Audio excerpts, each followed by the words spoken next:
غیرت کا معاملہ قسط نمبر 3 ملک صفدر حیات ناول۔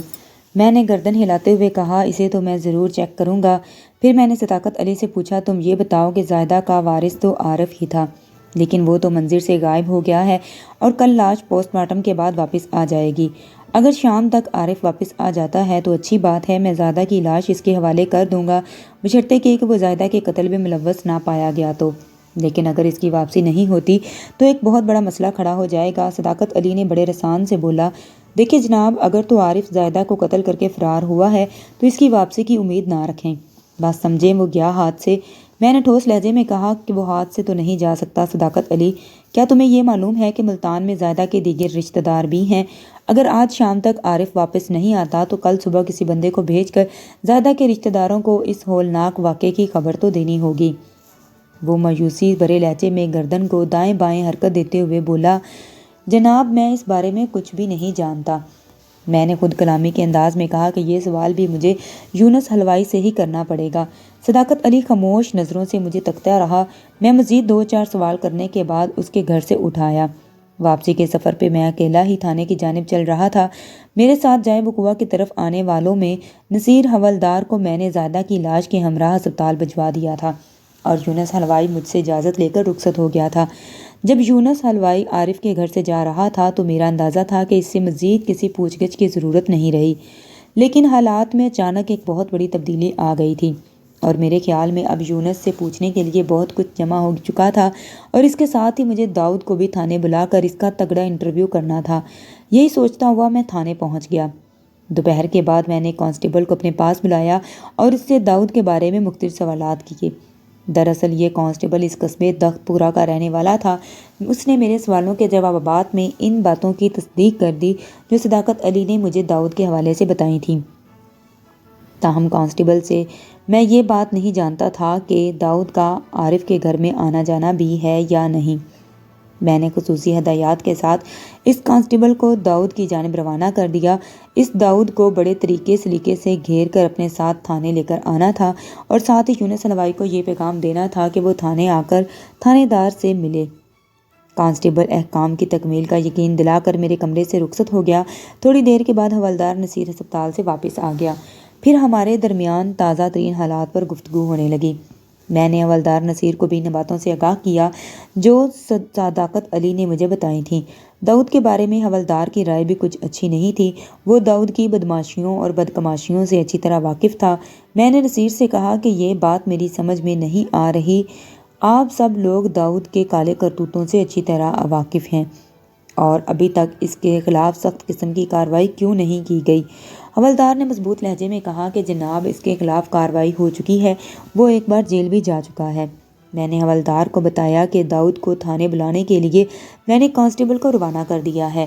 ہمارے درمیان اس موضوع پر گفتگو آگے بڑھی تو حوالدار نے کہا کہ جناب اگر یونس حلوائی کا بیان درست نکلا تو ہمارے لیے بڑی مشکل ہو جائے گی۔ میں نے اس سے پوچھا کہ کس قسم کی مشکل؟ وہ بولا دیکھیں جناب، اگر عارف یونس سے کہی ہوئی کہ کوئی بھی بات سچ نکلتی ہے تو زاہدہ بے وفائی کی مرتب ہو رہی تھی اور تو پھر عارف نے ہی زاہدہ کو قتل کیا ہوگا۔ ایسی صورت میں عارف کی واپسی مشکوک ہو سکتی ہے۔ ان حالات میں زاہدہ کی لاش کا کیا ہوگا، کس کے حوالے کریں گے؟ میں نے کہا کہ یونس حلوائی، صداقت علی اور تمہارا یہی خیال ہے کہ اگر عارف نے زاہدہ کو قتل کیا ہے تو وہ پلٹ کر بخت پورہ میں قدم نہیں رکھے گا۔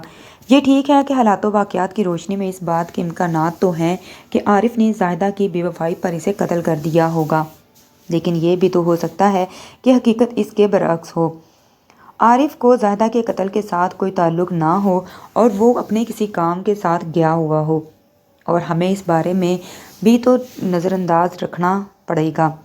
حوالدار سنجیدگی سے بولا اللہ کرے ایسا ہی ہو۔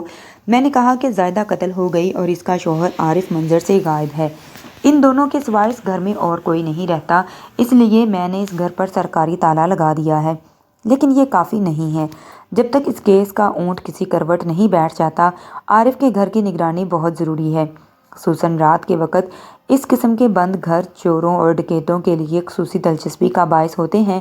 اس گھر پر جو قیامت ٹوٹی ہے سو ٹوٹی ہے، کہیں ایسا نہ ہو کہ کوئی چورو چکا اس موقع سے فائدہ اٹھا کر وہاں کا صفایا ہی نہ کر دے۔ لہٰذا کسی چلاک اور ہوشیار قسم کے کانسٹیبل کی وہاں ڈیوٹی لازمی ہونی چاہیے۔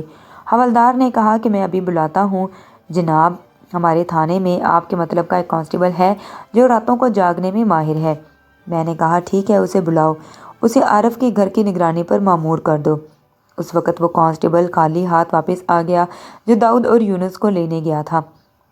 کانسٹیبل نے بتایا کہ جناب، میں نے آپ کی ہدایت کے مطابق پہلے بازار میں یونس حلوائی کے پاس گیا تھا، اسے آپ کا حکم سنا دیا تھا۔ میں نے کانسٹیبل سے پوچھا تو پھر یونس نے کیا کہا تھا؟ کانسٹیبل نے جواب دیا کہ وہ کہہ رہا تھا کہ ابھی 5 منٹ میں تھانے پہنچتا ہوں۔ میں نے سخت لہجے میں کہا کہ اس کے یہ 5 منٹ کتنے لمبے ہوتے ہیں، اس بات کو تو پورا پونا گھنٹہ ہونے کو آ رہا ہے اور وہ ابھی تک یہاں نہیں پہنچا۔ کانسٹیبل نے پرجوش انداز میں کہا کہ جناب، اگر آپ کا حکم ہو تو میں دوبارہ اس کی طرف چلا جاتا ہوں اور اس کے کان پکڑ کر لے آتا ہوں۔ میں نے گردن ہلاتے ہوئے کہا، لگتا ہے اس کے ساتھ ایسا ہی سلوک کرنا پڑے گا۔ فی الحال تم یہ بتاؤ کہ اس داؤد کی کیا رپورٹ ہے؟ کانسٹیبل نے حتمی انداز میں کہا کہ وہ تو اس وقت قصبہ بخت پورہ میں موجود نہیں ہے جناب۔ میں نے اضطرابی لہجے میں پوچھا کہ اگر وہ قصبہ بخت پورہ میں نہیں ہے تو پھر وہ کہاں چلا گیا؟ کانسٹیبل نے وضاحت کرتے ہوئے کہا، جناب، وہ صبح ہی چک 47 میں ایک چھوٹا سا گاؤں ہے، اس میں چلا گیا ہے کسی کام سے۔ اس کی واپسی کل کسی بھی وقت ہو سکتی ہے۔ چک 47 ایک چھوٹا سا گاؤں تھا اور بخت پورہ سے 3 میل کے فاصلے پر واقع تھا۔ میرے ذہن میں فوری طور پر یہ سوال ابھرا کہ اس کمبخت داؤد کو بھی آج ہی چک 47 جانا تھا۔ کہیں ایسا تو نہیں کہ وہ کسی خاص پلاننگ کے تحت بخت پورہ میں پہنچ چکا ہو کہ زاہدہ کا قتل اس کا کوئی نہ کوئی تعلق ثابت ہو سکتا ہے اور اب اس کے انٹرویو کے لیے مجھے کل تک انتظار کرنا تھا، یا پھر فوری طور پر چک 47 جا کر اس کی گردن پکڑنی تھی۔ میں نے فیصلہ کیا کہ پہلے یونس حلوائی کی چیک پوسٹ کو چیک کیا جائے اور اس کے بعد داؤد کی طرف رخ کیا جائے۔ میں نے کہا، کانسٹیبل تم جاؤ اور اس یونس حلوائی کو کان سے پکڑ کر لے آؤ۔ کانسٹیبل اچھا جناب کہتا ہوا میرے کمرے سے رخصت ہوا۔ کانسٹیبل کے جانے کے بعد اور حوالدار نصیر نے مجھ سے کہا کہ جناب، زاہدہ کی لاش کو تو یونس حلوائی کے سپرد بھی کیا جا سکتا ہے، وہ عارف کا سوتیلا بھائی ہے، اس حوالے سے وہ زاہدہ کا بھی رشتہ دار ہے۔ میں نے گہری سنجیدگی سے کہا کہ یہ بات میرے ذہن میں بھی آئی ہے، لیکن اس سے پہلے یونس حلوائی کو میں اچھی طرح کاسٹک سوڈے سے دھونا چاہتا ہوں۔ حوالدار نے کہا کہ آپ ضرور اس کی صفائی دھلائی کریں، ابھی تھوڑی دیر میں کانسٹیبل اسے کان سے پکڑ کر لانے والا ہے۔ یہ کہہ کر حوالدار نصیر میرے کمرے سے نکل گیا۔ 15-20 منٹ کے بعد کانسٹیبل یونس حلوائی کو لے کر میرے سامنے حاضر ہو گیا۔ میں نے کانسٹیبل کو سوالیہ نظروں سے دیکھتے ہوئے پوچھا تو کانسٹیبل وضاحت کرنے لگا، جناب، یہ مجھے راستے میں ہی مل گیا تھا اور اس نے مجھے بتایا کہ یہ تھانے ہی آ رہا تھا۔ میں نے اسے کان سے پکڑے بغیر ہی سوچا آپ کے پاس لے آؤں۔ میں نے کہا ٹھیک ہے، تم جاؤ۔ کانسٹیبل میرے کمرے سے چلا گیا تو میں نے یونس حلوائی کو بیٹھنے کا اشارہ کرتے ہوئے قدرے سخت لہجے میں کہا، یونس، تم تو صرف 5 منٹ میں میرے پاس آنے والے تھے اور 1 گھنٹے سے بھی زیادہ وقت گزر چکا ہے، کیا تمہارے 5 منٹ اتنے طویل ہوتے ہیں؟ یونس نے منت ریز لہجے میں بات کرتے ہوئے کہا، جناب، نکلتے نکلتے دیر ہو گئی، مجھے معاف کر دیں۔ میں نے کہا، دیکھو یونس، تمہیں دیر سے آنے کی معافی تو مل جائے گی، لیکن میں نے جان بوجھ کر جملہ ادھورا چھوڑ دیا تو یونس جلدی سے بولا، لیکن کیا جناب؟ میں نے کہا، لیکن یہ کہ تم نے جو غلط بیانی کی ہے، بلکہ جس طرح حقیقت کو چھپایا ہے، اس جرم کی معافی اتنی آسان نہیں۔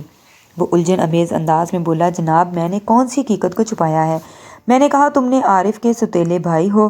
وہ گڑبڑا گیا اور لکنند آواز میں بولا کہ جی ہاں بالکل۔ اس کے تاثرات سے یہی ظاہر ہوتا تھا کہ اسے مجھ سے اس سوال کی توقع ہرگز نہیں تھی۔ میں نے اس کی بوکھلاہٹ کو نظر انداز کرتے ہوئے کہا کہ یونس، تم نے مجھ سے یہ حقیقت کیوں چھپائی؟ اگر تم جانتے ہو نا کہ کسی بات کو چھپانا کتنا بڑا جرم ہے۔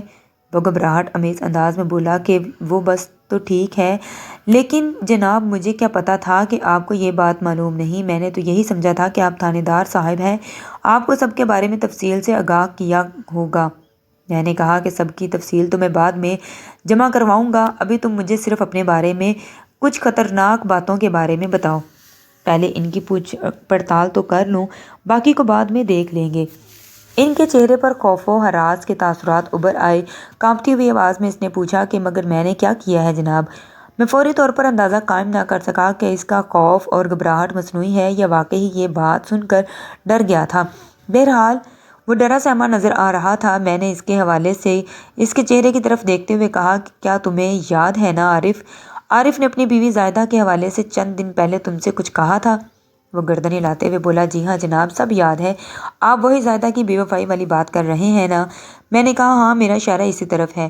تمہارا یہ کہنا تھا کہ عارف نے تم سے کہا تھا کہ اس نے جیسے ہی زائدہ کو کسی کے ساتھ پکڑ لیا تو وہ اسے قتل کر دے گا، پھر چند روز بعد اسے قتل کر دیا گیا، اور تم نے یہ خدشہ ظاہر کیا تھا کہ شاید عارف نے زائدہ کو قتل کر دیا ہو، تبھی تو وہ اسے موت کے گھاٹ اتارنے کے بعد خود غائب ہو گیا۔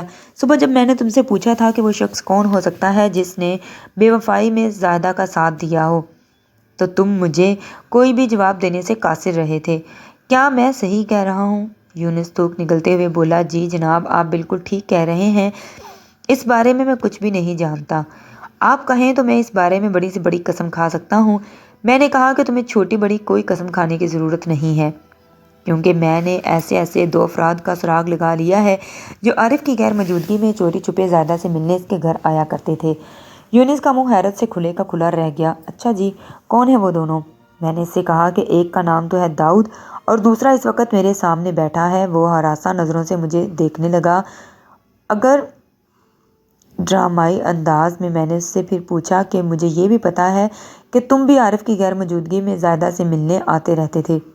وہ احتجاجی لہجے میں بولا کہ یہ بالکل غلط ہے جناب، آپ کو میرے بارے میں ایسی باتیں کون دے رہا ہے؟ میں نے سخت رویہ اختیار کرتے ہوئے کہا کہ تم اطلاع دینے والے کی کھوج لگانے میں مت پڑو، مجھے صرف یہ بتاؤ کہ ایسا ہوا تھا یا نہیں۔ لیکن جس حوالے سے آپ بات کر رہے ہیں اس کا تو سوال ہی پیدا نہیں ہوتا۔ عارف میرا ستیلا بھائی ہونے کے علاوہ میرا گہرا دوست بھی ہے، میں اس کے گھر پر بری نظر کیسے رکھ سکتا ہوں؟ یقیناً کسی نے آپ کو میرے بارے میں غلط بیانی کی ہے۔ آپ مجھے بتائیں کون ہے وہ شخص جس نے میرا نام لیا ہے؟ میں نے اس کے سوال کو نظر انداز کیا اور اس سے کہا کہ یہ بتاؤ عارف نے 1-2 بار تمہیں اپنی غیر موجودگی میں اپنے گھر کیوں بھیجا تھا؟ میرے سوال کے جواب میں اس نے بتایا کہ جناب وہ بات دراصل یہ ہے کہ 2-4 مرتبہ ایسا ہوا کہ مجھے کسی کام سے اپنے گھر جانا پڑا، تب میں دکان عارف کے حوالے کر جانے لگا تو عارف نے پوچھا کہ آج کون سا نیا آئٹم بنایا ہے؟ میں نے اسے تازہ بننے والی مٹھائی کا نام بتایا اور وہ کہتا کہ تم گھر تو جا ہی رہے ہو، لہٰذا میرے گھر سے بھی ہوتے جانا، جو تازہ مٹھائی بنائی گئی ہے اسے 1 سیر زائدہ کو بھی دے آنا، چونکہ تمہاری بھابھی کو مٹھائی بہت پسند ہے اور میں بلا جھجک اس کی یہ فرمائش پوری کر دیا کرتا تھا۔ بس اتنی سی بات ہے جناب۔ مجھے 2-4 مرتبہ مٹھائی دینے والے عارف کی غیر موجودگی میں، مگر عارف کے کہنے پر اس کے گھر ضرور گیا ہوں۔ میں وہاں کچھ ہی دیر بیٹھا تھا اور پھر واپس آ جاتا تھا۔ لیکن داؤد تو ایک لچا لفنگا شخص ہے، اس سے تو کسی بھی قسم کی برائی کی توقع کی جا سکتی ہے، لیکن جس کسی نے بھی مجھے اس معاملے میں ملوث کرنے کی کوشش کی ہے وہ مجھ سے دشمنی کر رہا ہے۔ میں بیوی بچوں والا آدمی ہوں جناب، ایسی کوئی نازیبا حرکت کرنے کے بارے میں سوچ بھی نہیں سکتا۔ میں آپ سے درخواست کرتا ہوں کہ مجھے اس شخص کا نام بتائیں جس نے آپ کو میرے خلاف بھڑکایا ہے۔ میں نے کہا کہ یونس تمہاری نیت میں فطور ہے، تم عارف کی بیوی کی عزت کو نگاہ سے دیکھتے تھے اور کسی غلط مقصد سے کبھی گھر میں نہیں گئے تھے۔ تمہارے لیے بس ایک یہی اعتماد کافی ہے کہ تم اس وقت خود کو دبلا نہ کرو کہ تمہارے بارے میں کس نے بتایا۔ وہ اضطرابی لہجے میں بولا پھر بھی جناب مجھے پتا تو چلے وہ میرا دشمن کون ہے، اور میں نے تسلی بھرے لہجے میں جواب دیا کہ میں اس شخص کا نام بھی ظاہر کر دوں گا لیکن وقت آنے پر۔ پھر میں نے یونس سے کہا کہ تم سے ایک بڑی سنگین غلطی ہو گئی ہے، اگر تم وہ غلطی نہ کرتے تو مجھے یقین ہے کہ زائدہ یوں قتل نہ ہوتی۔ میں حالات کو بڑی خوبصورتی سے کنٹرول کر سکتا تھا۔ یونس حیرانی سے دیکھتے ہوئے بولا کہ جناب میں نے کون سی غلطی کی ہے؟ میں نے وضاحت کرتے ہوئے کہا کہ جب عارف نے تم سے زائدہ کے حوالے سے وہ خطرناک گفتگو کی تھی تمہیں اسی وقت ہی مجھے بتا دینا چاہیے تھا۔ عارف اپنی بیوی کے حوالے سے آپ کے بارے میں جو باتیں کرتا رہا ہے وہ ٹھیک نہیں ہے۔ یونس گہری سنجیدگی سے بولا کہ جناب سچ بات تو یہ ہے کہ مجھے عارف کی بات کا بالکل بھی یقین نہیں ہے، میں تو یہی سمجھتا تھا کہ وہ غصے میں ایسا کہہ رہا ہے۔ عارف کا زائدہ پر کتنا کنٹرول ہے یہ تو پورا قصبہ جانتا تھا۔ عارف سے ایسی کسی سنگین جرأت اور بہادری کی توقع نہیں تھی، لیکن کبھی کبھی باہمت مرد بھی کچھ ایسا کر ہی جاتے ہیں۔ لیکن اب مجھے افسوس ہو رہا ہے کہ مجھ سے واقعی بہت بڑی غلطی ہو گئی ہے۔ مجھے عارف کے عزائم کا اتنے بارے میں سنجیدہ نہیں ہونا چاہیے تھا، اور اس وقت آپ کو اس خطرناک ارادے سے آگاہ کر دیتا تو آج اس حقیقت تھوڑی مختلف ہوتی۔ یونس الوائی کی سنجیدگی اور جذباتیت سے میں نے اندازہ لگایا کہ اس واردات میں اس کا کوئی ہاتھ نہیں، چنانچہ صداقت علی نے مجھے محض اس مقتولہ کے گھر پر آنے جانے کی وجہ سے اس پر شک ظاہر کیا تھا۔ میں نے گفتگو کے زاویے کو تبدیل کرتے ہوئے اس سے پوچھا کہ یونس، کل شام زائدہ کی لاش واپس آ جائے گی تو اس وقت اگر عارف واپس نہ آیا تو زائدہ کی لاش کو کس کے حوالے کریں گے؟ وہ گردن ہلاتے ہوئے بولا کہ آپ کو بالکل ٹھیک بتایا گیا ہے جناب، بہرحال میں عارف کا ستیلا بھائی ہی صحیح، مگر مجھ سے جو کچھ بھی ہو سکا وہ میں ضرور کروں گا۔ آخر زائدہ میری بھابھی تھی، میں اس کے کفن دفن کی ذمہ داری اپنے سر پر لیتا ہوں، آپ کو اس معاملے میں پریشان ہونے کی ضرورت نہیں ہے۔ میں نے چند مزید سوالات کیے اور پھر یونس حلوائی سے بات کر کے اسے اجازت دے دی۔ وہ میرا شکریہ ادا کر کے تھانے سے رخصت ہو گیا۔ اگلی صبح میں تیار ہو کر حسب معمول تھانے پہنچا تو اپنے کمرے میں جاتے ہی میں نے حوالدار نصیر کو اپنے پاس بلایا۔ گزشتہ روز میں جب اپنی کرسی پر بیٹھا تھا اس وقت تک عارف کی واپسی کی کوئی اطلاع نہیں ملی تھی۔ صداقت علی سے حاصل ہونے والی معلومات کی بنا پر میں نے از خود چک 47 جانے کا فیصلہ کر لیا، چونکہ داؤد نامی اس گنڈے کو گردن سے پکڑ کر واپس لانا بہت ضروری تھا، جس کی زائدہ کے گھر مشکوک آمد و رفت کا سلسلہ سننے میں آیا تھا، اور اس سے پھر میں نے اپنے ہی خیالوں میں الجھا ہوا تھا کہ حوالدار نصیر میرے کمرے میں داخل ہوا۔ میں نے اس سے پوچھا کہ وہ داؤد چک 47 سے کب واپس آیا ہے؟ وہ بولا، نہیں جناب، ابھی تک تو اس کے واپس آنے کی کوئی اطلاع نہیں ہے۔ میں نے کہا کہ عارف کی کوئی خیر خبر؟ حوالدار نے نفی میں گردن ہلاتے ہوئے بولا، نہیں جناب، وہ ابھی تک کسی کو نظر نہیں آیا۔ میں گہری سوچ میں ڈوب گیا اور حوالدار سے پوچھا کہ تمہاری اس نگرانی والے کانسٹیبل کی کیا رپورٹ ہے؟ حوالدار نے کہا کہ وہ اب اپنی ڈیوٹی پر ڈٹا ہوا ہے اور وہاں سے ابھی تک کوئی رپورٹ موصول نہیں ہوئی۔ میں نے حوالدار سے کہا، نصیر تم ایک کام کرو۔ وہ سوالیہ نظروں سے میری جانب دیکھتے ہوئے بولا، تو میں نے کہا کہ اس وقت تک 40-45 کے ہو جاؤ گے اور داؤد کو پکڑ کر تھانے والے لے کر آنے والے ہو جاؤ گے، لیکن مجھے لگتا ہے کہ میرا تھانے میں موجود رہنا ضروری ہے، پتہ نہیں کس وقت ہسپتال سے زائدہ کی لاش واپس آ جائے۔ میری بات سن کر حوالدار اٹھ کر کھڑا ہو گیا اور بولا، جناب میں ابھی روانہ ہو جاتا ہوں۔ پھر حوالدار نصیر مجھے سلام کر کے میرے کمرے میں داخل ہوا۔ ابھی گئے ہوئے سے بمشکل 10 منٹ ہوئے تھے کہ حوالدار پھر واپس آ گیا۔ میں نے تعجب زدہ نظروں سے اسے دیکھا اور پوچھا کہ نصیر تم اتنی جلدی واپس کیسے آ گئے، خیریت تو ہے؟ حوالدار نے کہا، جناب تھانے سے نکلنے کے بعد مجھے ایک اہم بات یاد آ گئی تھی، چک 47 سے جانے سے پہلے میں آپ کے پاس اس لیے واپس آ گیا ہوں۔ میں نے سوالیہ نظروں سے اسے دیکھا اور کہنے لگا کہ اپنی جیب میں ہاتھ ڈالو۔ وہ اپنی جیب میں ہاتھ ڈال کر کچھ ڈھونڈنے لگا اور اگلے ہی لمحے حوالدار کے ہاتھ میں سگریٹ کا ایک پیکٹ نظر آیا۔ سگریٹ کا پیکٹ میری طرف بڑھاتے ہوئے بولا، یہ دیکھیں جناب۔ میں نے سگریٹ کے پیکٹ کو اپنے ہاتھ میں لے لیا۔ وہ ایک مشہور برانڈ کا سگریٹ کا پیکٹ تھا۔ میں نے پیکٹ کھول کر دیکھا تو اس میں 3 سگریٹ موجود تھے۔ وہ 10 سگریٹ پینے والا پیکٹ تھا، یعنی اس پیکٹ کے 7 سگریٹ استعمال کیے جا چکے تھے۔ حوالدار نے یہ سگریٹ کا پیکٹ مجھے کیوں دیا تھا میں جان نہیں پایا، اس لیے میں نے تیکھے لہجے میں دریافت کیا، کیا تمہیں یہ سب معلوم نہیں کہ میں سگریٹ نہیں پیتا؟ پھر یہ سب کیا ہے؟ وہ بولا، جناب سگریٹ بھی تو اس لیے یقیناً ہمارے سامنے کوئی بات آ جاتی، ورنہ میں تو سگریٹ کے اس پیکٹ کو اپنی جیب میں رکھ کر بھول ہی گیا تھا۔ وہ تو میری گھر والی جب اچانک میرے کانچ کھینچنے لگی تو مجھے سب کچھ یاد آ گیا۔ حوالدار کی بات اب میری سمجھ میں آ گئی تھی کہ نصیر جوش و جذبات میں سب کچھ ٹھیک کرے گا، پتہ نہیں وہ کر پا رہا تھا یا جو اس کے ذہن میں تھا اس کے مطابق ہی نصیر کہا کہ تم نصیر اور سکون سے بتاؤ کہ سگریٹ کے اس پیکٹ کا کیا قصہ ہے؟ وہ تھوک نگلتے ہوئے بولا، جناب بات دراصل یہ ہے کہ سگریٹ کا یہ پیکٹ مجھے کل جائے وقوع سے ملا تھا۔